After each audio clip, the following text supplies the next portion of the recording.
Lorsque Dieu dit une chose, elle est très bonne, elle doit être bonne en vérité.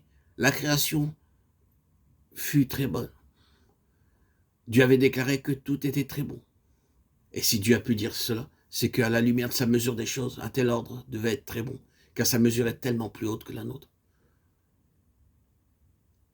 Mais ensuite parut la confusion, par le péché d'Adam. Tout fut désordonné, et l'harmonie fut détruite dans l'univers de Dieu. Il y a désormais une tension. Il existe alors un conflit. Il n'y a plus de repos. Et dès ce moment, les choses ont été continuellement gouvernées par cet élément de désordre et de confusion. Et l'ordre divin ne s'est plus jamais rétabli dans le monde.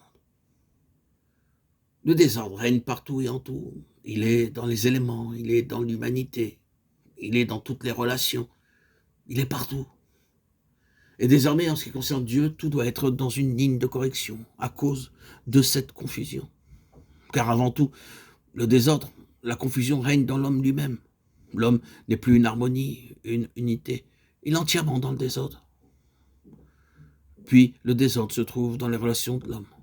Toutes les relations de l'homme sont désordonnées et renversées.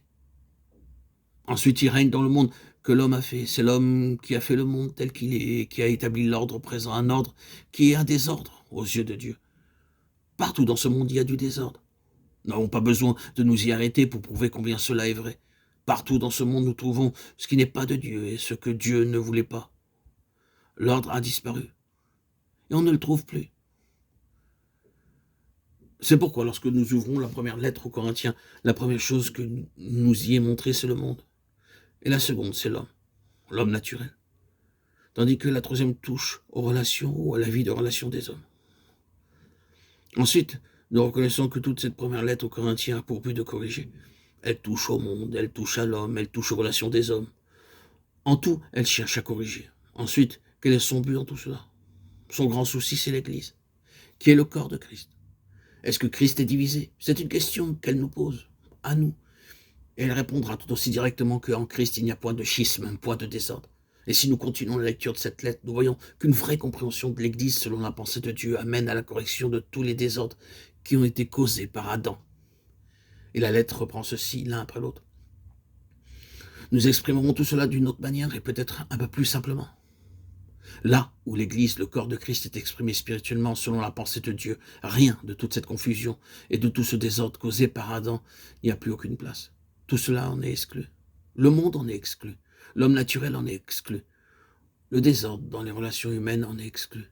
L'Église représente un ordre divin parfait, et cela signifie une responsabilité pour tous ceux qui prétendent en faire partie.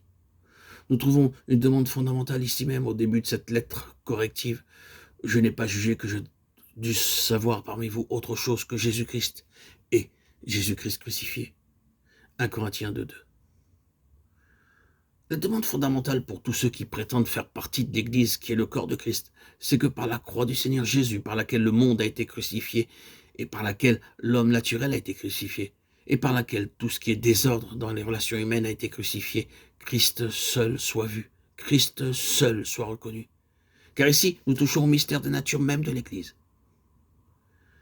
L'Église, c'est le Christ du ciel, sans rien de ce monde, Christ exprimé corporativement. C'est le Christ, selon la pensée de Dieu, qui est l'homme céleste, sans rien qui soit selon l'homme ici-bas. C'est Christ, la personnification d'un ordre céleste. Je n'aime pas le mot de système et l'emploie très souvent dans un sens péjoratif, mais on peut l'employer dans un sens juste et bon. Et si vous me le permettez, je dirais que Christ est la personnification d'un système céleste. Et lorsque nous entrons dans l'Église, qui est son corps, nous entrons dans un système de choses célestes, un ordre divin.